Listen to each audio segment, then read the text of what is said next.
Good morning. So nagtitreat nga pala ako sa mga alaga ko ng fresh cheese.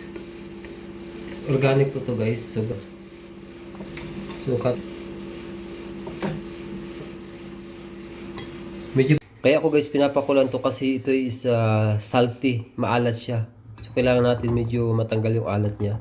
Yan, kumulo na siya. Yan. Hali. Yeah, boleh. Guys, kasi ito healthy to sa mga aso. Ano Baba Pepsi? Baba Pepsi ba? Bekle, Baba Pepsi.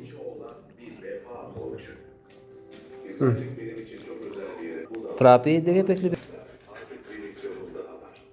Mera veriyor.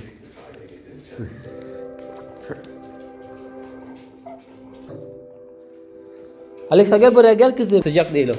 Soğudu. Ay çalma. Ama Prapi.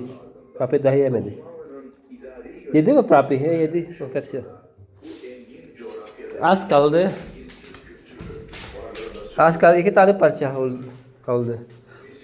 Cholo. Baba Pepsi. Baba. Afiyet olsun. Mereka bekle. Al ye.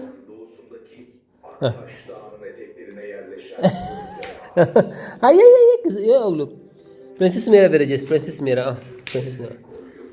Afiyet olsun.